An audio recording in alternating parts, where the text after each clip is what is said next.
Hello and welcome or welcome back. I'm Bo. And I'm Win. And this is where we show you the power of rounding up your transactions. You've heard the phrase rollover a lot in recent videos. And while we've explained what rollover is, and just real quick, that's taking an amount that you have more than what you need and setting it aside so you can draw from that instead of going hand to mouth. But this time we're doing a check-in because we've hit a benchmark and we want to bring you along for that journey. Yes. So I am going to unround both of our bank accounts essentially.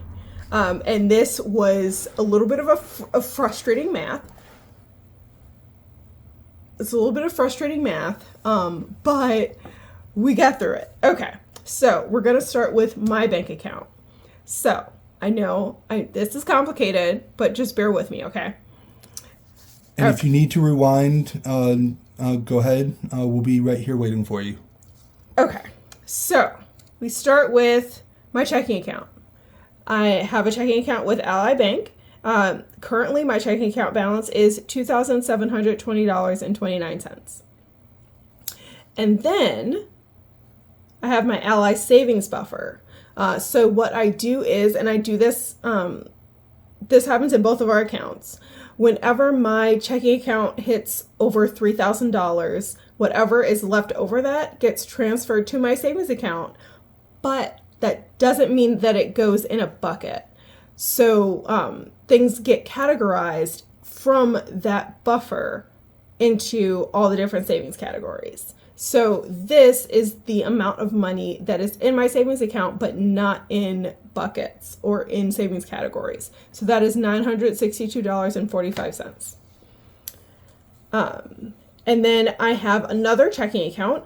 This is Verve Credit Union. It is a local bank. Literally, the big branch is like 2.5 blocks away from us. No, not even 2.5. It's like 1.5 blocks away from us.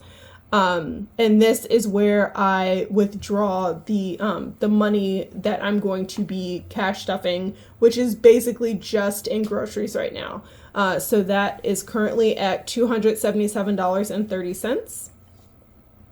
And then the total for that, which I'm going to call total A, is $3,960. I did not include change because I roll all my transactions. And in this case, I rolled down because I want to make sure that I'm not cutting it too close. Okay. Now, that is available cash, right? And then we have the money that is in revolving funds. Now, this is in my bank accounts, but it is in categories that are revolving categories. So this is, what do we have?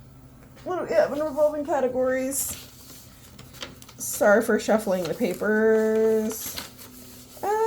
Okay, so this is these categories. So groceries, transportation, health, household, birthdays, clothing, shoes, pet food, personal. And then I made a category for rollover so I can keep track of that.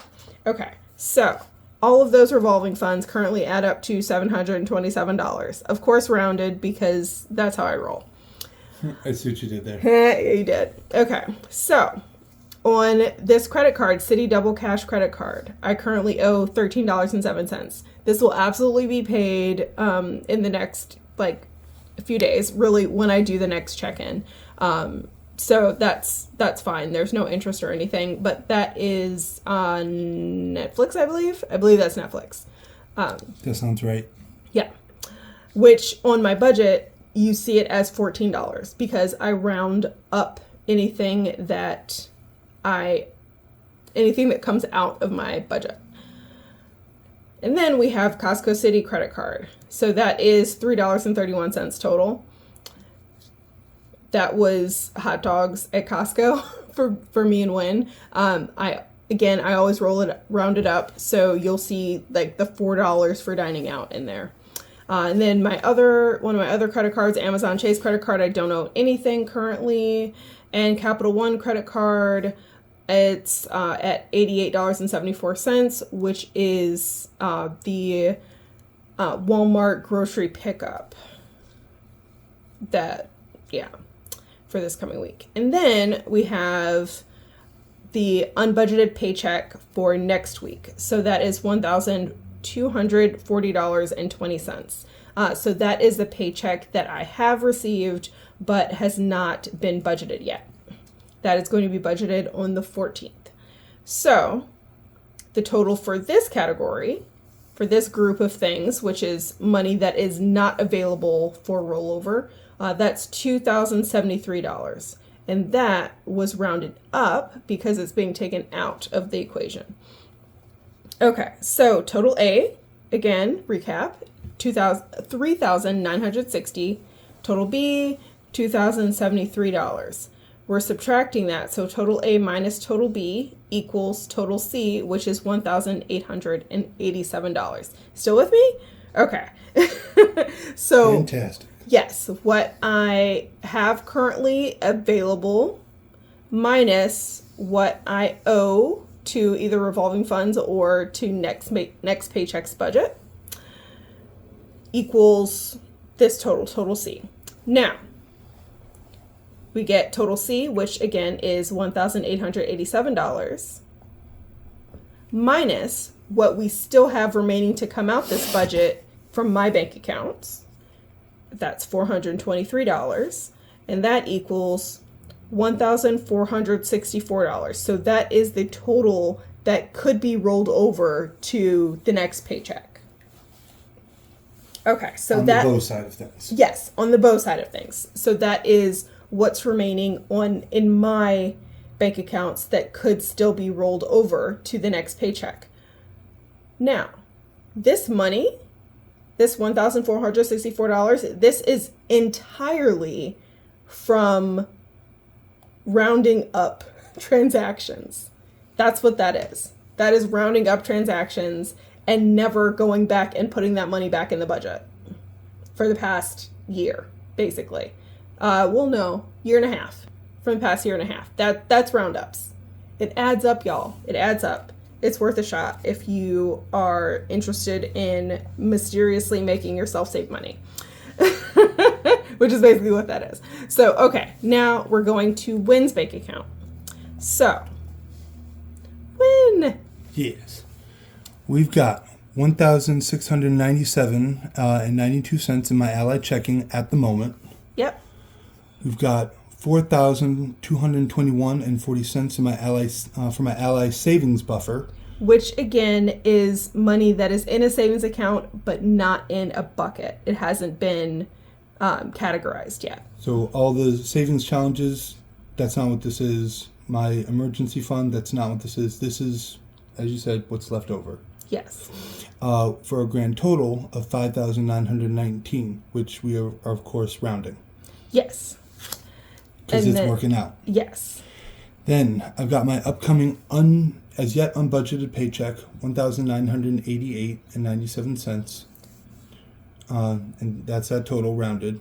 Yep. So 1,989 is what it's going to be for the purpose of this, because we're trying not to cut it close. We never want to take things down to actual zero, because that's when if you mess up the numbers, you could overdraft your account.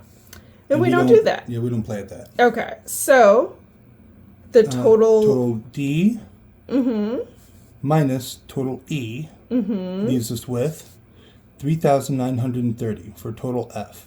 Yep. So that is how much is actually available in this paycheck. Now, we have to figure, because right now, so today is Saturday, the 8th.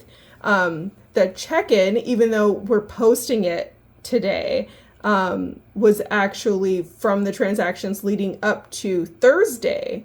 So I know that's confusing, but Full transparency. Yeah, full transparency. It takes a while to rotate the video and like download it to YouTube and all that stuff. So we try to never do it on the same day. This is going up probably in a couple hours. Well, no, because we're posting the check-in today. So it probably tomorrow. Okay. Which means some more transactions will probably happen. But So, regardless, all that being said, yes. Now we get to total F. So the difference between what we have and what's not available because it's for next paycheck. And then subtract what's remaining this budget. So what still has to be allocated for this budget. So that the $2,943 is what Win actually has available to roll over to next paycheck. Which ain't bad. Yes. So that's very exciting. I'm very happy about it. This essentially means if neither of us saves anything for the next couple of paychecks, we will be fully 6 weeks ahead. So 3 paychecks. For the summer, Win is actually going to be paid every week instead of every 2 weeks, but we're still going to do the bi-weekly budget. There's no reason not to do that. Yes. So this essentially means that we are safe as far as the budget's concerned for at least six weeks. I'm very pleased about this, and if you are ever wanting to do this kind of thing, I think it's very helpful. I think rounding your pay down and rolling your expenses up, it really makes it so that if you do this kind of reset every once in a while, you will find money. You will find money in your account. I don't know. You have any thoughts that you would like to share? The first thought is, of course, this is just one more reason that budget beats broke. But before we close this out, I just want to point out a couple things. First of all, we don't talk about it a lot, but the way we roll up, or round up, round up, is a quiet, this is a reminder of how that quiet measure pays off in the end. That's really all I had to add, because we don't see that very often. We don't talk about that very often, but I mean, look what happens if you just stick with it. Yep. I think that's it. If you have any questions or you think we messed up the math, let a sister know. I appreciate you so much. And as always, budget beats broke. And never forget that you deserve financial stability.